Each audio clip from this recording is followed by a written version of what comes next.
Hi friends, జీవన రేఖ లోపల నూరేళ్ళు బతకడం ఎలా, నూరేళ్ళు బతకడం ఎలా, హౌ టు లివ్ 100 years అనే దాని మీద మనం దాని గురించి తెలుసుకుందాం. ఒకసారట ధృతరాష్ట్రుడట విదురుణ్ణి ఇలా ప్రశ్నించాడట. మహాత్మా, దాదాపుగా అన్ని వేదాలలో పురుషుడి ఆయుస్సు 100 సంవత్సరాలని చెప్పబడింది కదా, కానీ 100 సంవత్సరాలకు ముందే ఎంతోమంది మరణించడం మనం చూస్తున్నాం. మరి వేదాలలో చెప్పబడింది అసంగతమా, అంటే తప్ప, కరెక్ట్ కాదా అని ఎవరు అడిగారు? ధృతరాష్ట్రుడు విదురుడిని అడిగాడు.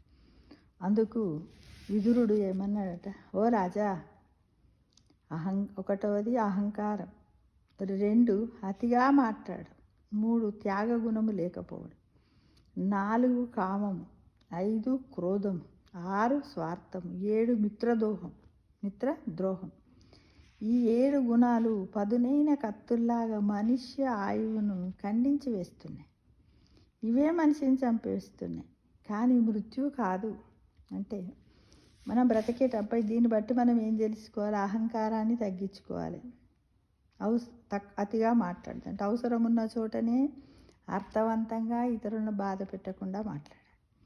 త్యాగగుణం లేకపోవడం, త్యాగం అంటే మరి అది కొంతవరకు కొంచెం కష్టమేలే. ఆ గుణాన్ని అంటే మామూలుగా ఎవరికైనా చూసినట్టయితే త్యాగం అంటే సహాయం కిందికి కూడా వస్తుంది.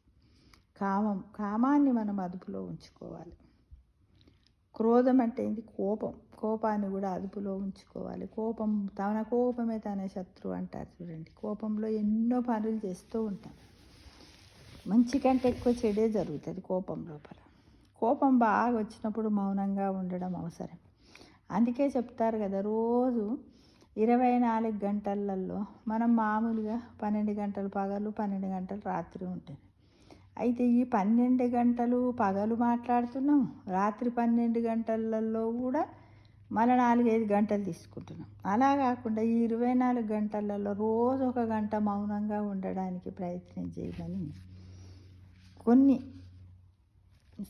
కొంతమంది ఋషులు చెప్తున్నారు. అది పాటిస్తే గనక మనకు క్రోధం తగ్గుతుంది.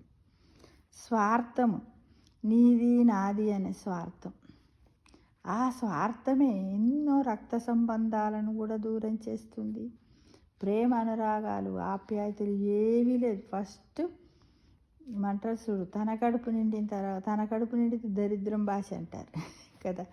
తన కడుపు నిండిన తర్వాత ఇతరుల గురించి ఆలోచిస్తారు అని అంటారు కదా.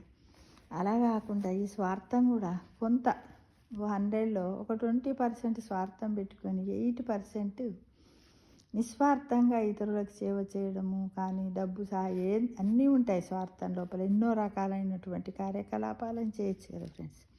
అందులో ఒక 20% నువ్వు పెట్టుకో. కానీ ఇప్పుడు ఏం చేస్తున్నారు చాలామంది? 80% తను పెట్టుకొని 20% చేస్తున్నారు. దాని 80% ఏంటిది? స్వార్థం ఉంటుంది. 20% స్వార్థం లేకుండా నిస్వార్థం ఉంటుంది. కాబట్టి చాలా బతకలేక ఆందోళన చెందుతున్నారు. ఇక మిత్రద్రోహం. మిత్రుడు అంటే ఏంది? స్నేహితుడు అంటే ఏంది? నేస్తము. ఇవన్నీ అంటే ఏంది? తల్లిదండ్రుల దగ్గర చెప్పుకోలేనటువంటి విషయాలన్నింటిని కూడా ఒక ఫ్రెండ్ దగ్గర మంచి చెడులను షేర్ చేసుకుంటే, ఎందుకంటే ఆ ఫ్రెండ్కి ఎన్ని చెప్పుకుంటే తన హృదయం యొక్క బాధ తగ్గుతుంది. మళ్ళీ అది ఎక్కడ కూడా చెప్పడు అన్న ఉద్దేశంతో చేస్తున్నా. కానీ ఇప్పుడున్న సిచ్యువేషన్ నవడేస్ సొసైటీలో ఏం చేస్తే అంతా వింటున్నారు. ఆ టైంకి అవునరా అది ఇది అంటున్నారు. కొన్ని సలహాలు ఇస్తున్నారు. అందులో కొన్ని మంచి సలహాలు ఇస్తున్నారు, కొన్ని చెడు సలహాలు ఇస్తున్నారు. ఇచ్చి మళ్ళీ ఆ చెడు సలహాలను కూడా వీళ్ళు ఏం చేసుకుంటున్నారు? ఆ చెడు సలహాలను కూడా వీళ్ళు చెడు సలహాలతోటి వాళ్ళు, అరే నా ఫ్రెండ్ చెప్పిండు వీడు మంచిది కాబట్టి వీనికి మంచి జరగట్లేదు, నష్టం జరుగుతుంది అంటే ఈ విధంగా మిత్రద్రోహం కూడా చేస్తున్నాడు. అందుకే వాళ్ళ ఆయుష్ని వాళ్ళే తగ్గించుకుంటున్నారు అని ఎవరు? ధృతరాష్ట్రునకు విదురుడు చెప్పాడు. ఏ మనిషి అయితే ఈ 6ంటికి దూరంగా ఉంటాడో,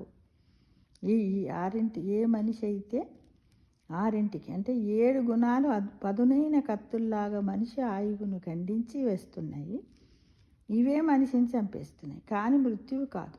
ఏ మనిషి అయితే ఈ 6ంటికి దూరంగా ఉంటాడో అతడు పూర్ణాయువుగా 100 ఏళ్ళు బతుకుతాడు అని విదురుడు సమాధానం ఇచ్చాడు. ఎవరికి? ధృతరాష్ట్రునికి. దీంతో మనం 100 ఏళ్ళు ఎలా బతకొచ్చో తెలుసుకున్నాం కదా ఫ్రెండ్స్. మరి బతకడానికి ట్రై చేద్దామా? చెప్పండి. అంటే రోజు మనం చేసే పనులను డైలీ ఆడిట్ చేసుకుని కొన్ని మార్పులు చేసుకోవాలి ఫ్రెండ్స్, అంతే కదా. చూద్దాం, ట్రై చేస్తాం కదా, తప్పు లేదు కదా ప్రయత్నించడంలో. ప్రయత్నిద్దాం మరి. సర్వే జన సుఖినో